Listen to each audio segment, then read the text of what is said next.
Hi, this is Shelley Kraft. We're coming to you live on SNNLive. We're at the SeeThruEquity MicroCap Investor Conference in New York City 2014.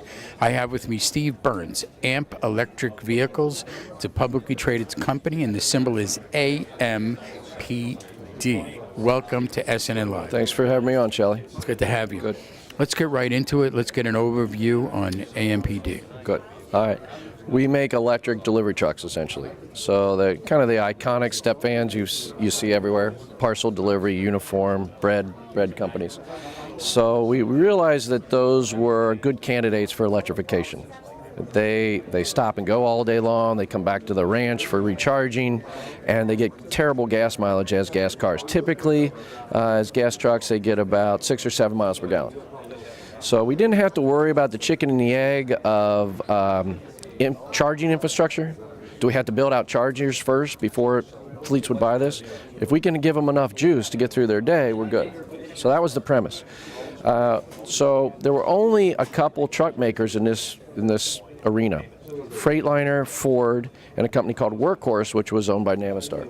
So about a year and a half ago, we bought Workhorse from Navistar.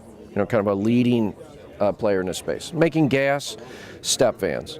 And these had very good reputation on the road, 400 dealers across the country, a fully engaged truck company.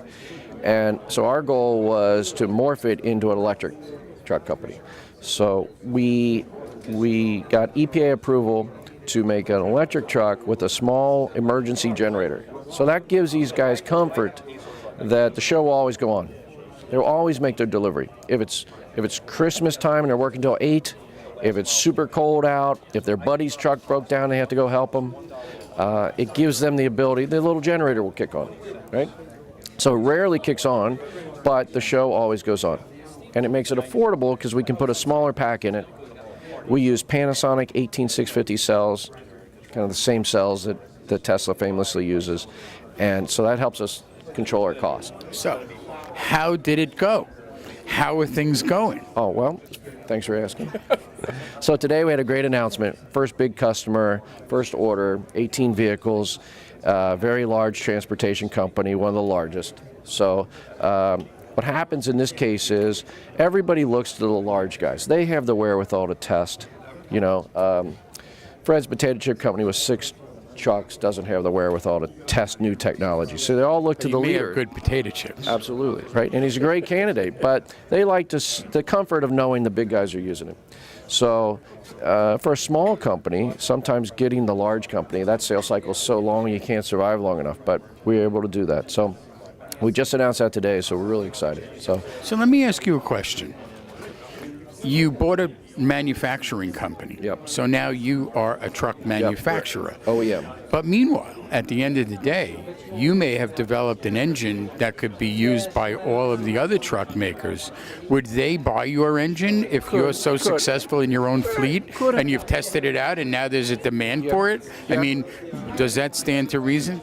Yeah. Well, that's not what we're looking at, but if you get an early foothold in any technology, that happens a lot, where you become the standard. The kind of cool thing that we're looking for future, the other thing is we have a delivery drone that rides on top of it. Okay, now that's cool. Right? Let me hear about this. So the premise of drone delivery is starting to come into play, right? The FAA does not currently allow it, but everybody thinks it's going to open up next year, okay? And it is open in other countries.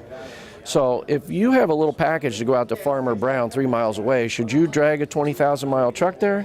Or should you give it to the drone and say, go boy, go deliver that, and meet me over here later, right? So this drone rides on top of the truck. Its claws stick through a portal in the truck. The driver says this one's good for horse. The drone is called Horsefly, because it's a workhorse truck mated to a horsefly, right? Mm-hmm. So he gives the package, the claws close, reads the barcode, and off it goes, right?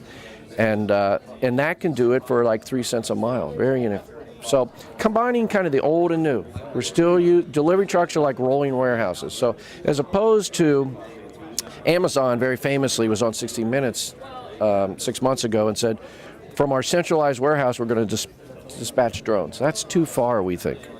A delivery truck's never more than a few miles. And when it remates to the truck, it recharges its battery off the big battery in the truck, so it's ready to go again. So we really think it's the way. So we're getting a lot of excitement around that. So, you know what? For all of the folks, let's get your website out there. ampelectricvehicles.com. Ladies and gentlemen, ampelectricvehicles.com. The publicly traded symbol is AMPD. This is Steve Burns. I'm Shelley Kraft. This is SNNLive. We're coming to you live from the SeeThruEquity MicroCap Investor Conference, New York City, 2014. Steve, thanks for coming on to SNN. That's great. Good to have you. Man.